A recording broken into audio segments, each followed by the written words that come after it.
the way APC they recruit some media people to be spreading fake news and propaganda in order to gaslight the people. It will baffle you. This APC as a party, it need to be studied. They need to be put APC in the curriculum in school to study the calamity and the destruction they are brought upon the country.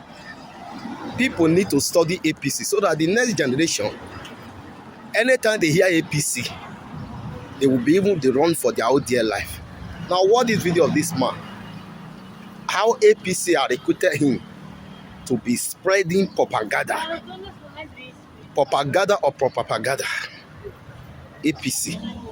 And the funny part of it, these people, they are people fathers. They are people husbands. Elderly men. They put such a work upon themselves just to defend a party and defend a non-performing administration. It's sad. Now, what is video of this man? Tinubu 1 year in office. They call this man to interview him. Hear what an elderly man is saying. Where is the honor? Where is the integrity? Where is the honesty? People, they just leave all these things in order for them to praise their party. This is sad. Make now hear how this man was defending Tinubu 1 year in office, as if not be this control of all day together. If the economy is good, I think everybody, it will affect the common man on the street. How come is only social media will they hear what Tinubu is doing? How come it's not reflecting in the life of the people? If government is working, I think you can see it in the faces of the citizen, or you hear it through the testimony of the citizen. How come it's only party member or only party spokesperson you can hear the good of this administration? Watch this video and see how a old man is defending failure and defend indefensible. Check it out. Well, as far as we are concerned, President Bola Ahmed Tinubu is doing very well. Yes, as a matter of fact, we have God to thank for bringing him at this time. Can you give us instances? Because as you all are aware, to run an economy as delicate as we have will require somebody who is super intelligent with the requisite experience and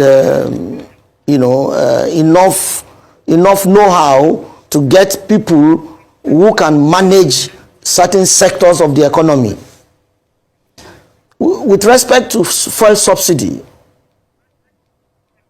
we all know that there was no alternative to removing fuel subsidy at the time we did. As a matter of fact, the previous government did not even provide funding for fuel subsidy in June 2023. So there was nothing this government could have done. Besides that, removing fuel subsidy was the most economically intelligent action anybody would take at that time. However, anybody who has a bit of knowledge of economics will know that once the subsidy is removed, there will be attendant consequences such as inflation that followed. The next thing is, how do we manage it? You see, critics will always forget when problems are brewing, but they would ignore the time problems are brewing, and they would begin to talk about how bad the problems have been. Nigeria have been on this trajectory of collapse for many years. A country that does not, an economy that is not productive, we don't produce anything.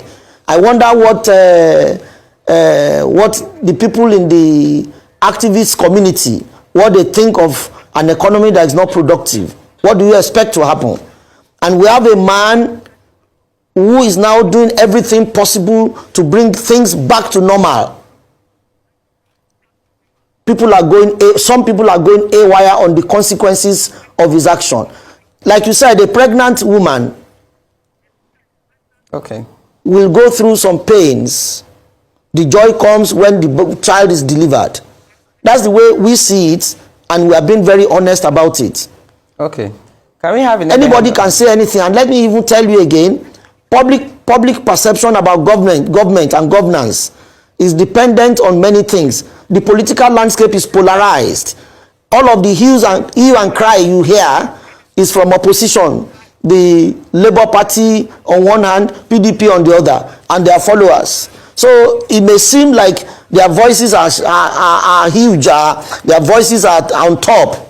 But we know that as a government, we are tackling the problems as statistically as possible.